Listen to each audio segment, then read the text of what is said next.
Good evening, my dear viewers, and you're welcome to another exciting edition of your daily dose of knowledge with me, your host, Santa Claus.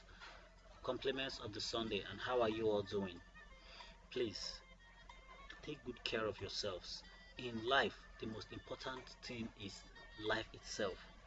Please take good care of yourselves so we can live to see our children grow and help the society positively. Alright, today we are talking about Pan-Africanism.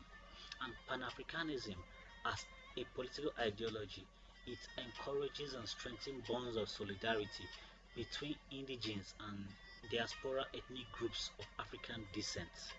It encourages social, political, and economic unity for the greater good of Africa as well as the sons and daughters of Africa. Now, it is an association, it's like an ideology rather, an ideology that emphasizes the coming together of Africans, regardless of your nation or your tribe or your creed. We want all of us to come together and strengthen ourselves for self-reliance, for self-preservation, for self-determination, so that we can prevail in this ever-changing global world. As a philosophy, it represents the aggregates of the historical, cultural, spiritual, scientific, and philosophical legacies of Africans from ancient times till date. Ancient Africa is riddled with so much history, artifacts, as in the material history. The immaterial history is just too overwhelming to say that Africans had no history prior the contact with the white man. Unfortunately, most of these artifacts of African descent are lying in foreign museums, especially in Europe, because they are the ones that colonized us. It is rather an unfortunate event. And how can we come about undoing such things? It is by coming together so we can have one voice.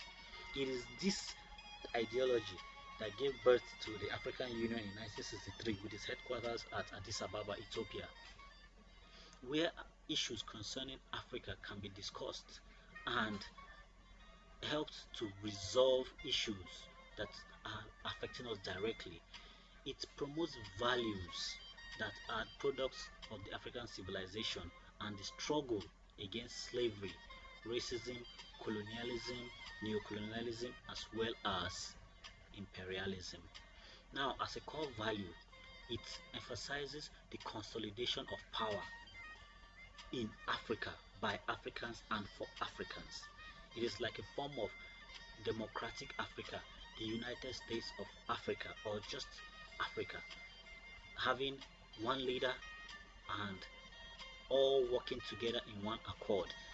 You can imagine the enormous power that we can have.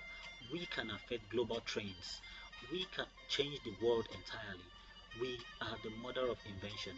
Ancient civilization, or rather civilization, started in Egypt, which is an African continent, which is in Africa. Egypt is in Africa. Now, unfortunately, the people inhabiting Africa now are Arabs. They came about as a result of the conquest of the Ottoman empires. If we know our history, we would know where we are going to.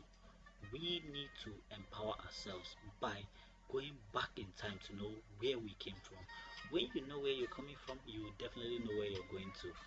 It also encourages the upliftment of Africans for self-reliance, reconciling current divisions within the continent caused by historical events, empowering of African youths and Africans in general to be well equipped to catch up with changing trends, and as well as doing away with all vestiges of colonialism and the likes of it.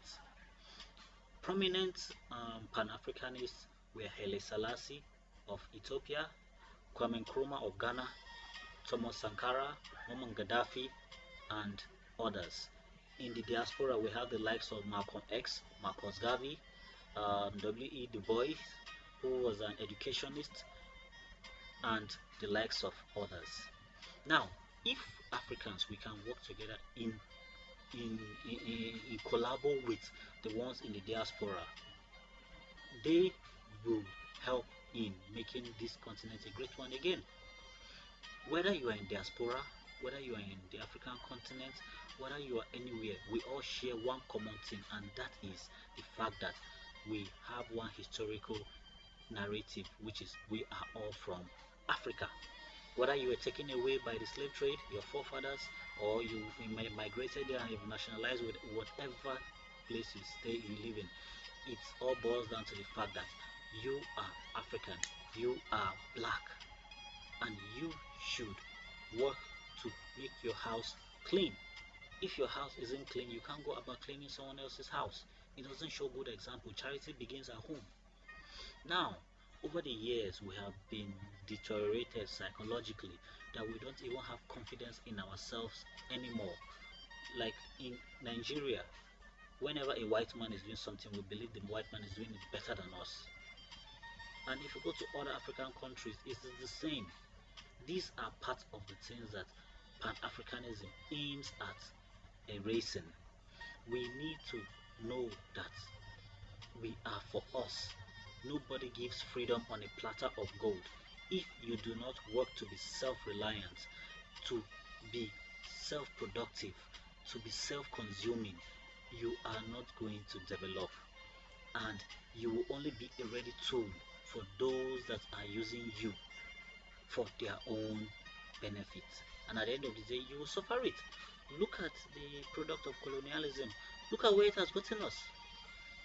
We can change this, and Pan-Africanism offers an avenue where we can all come, air our differences, understand our differences, and work towards amicable resolving of conflicts and issues, so we can be a strong unit to be able to face these challenges that are facing us now in this global world.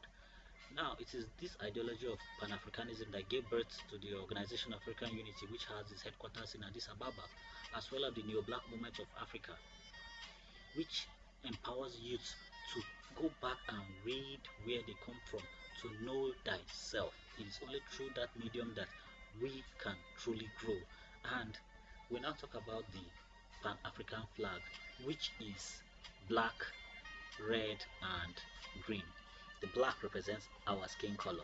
The red represents the blood of our ancestors spilled during the slavery, during the colonialism period, now even after colonialism, and those that will still die in the cause for the African freedom, as well as the leaders, the Pan-Africanists, the African sons and daughters, the gallant ones that were killed in their struggle to make Africa great again.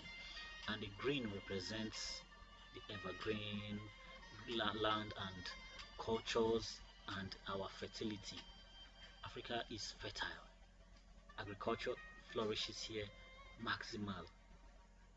Now, others can say the yellow, which represents our struggle, and white, which represents peace. Yes, all we follow, all join. But at the end of the day, we strive for peace. We are not saying we are superior. No, we are not superior, but we need one another, and it is only Africa that can make Africa great again. So it is up to us, we the youth of Africa, to help ourselves grow. Thank you for listening, and I hope we will make a change for our future generations. I'll see you again tomorrow with another exciting edition. Bye for now, and take care of yourselves.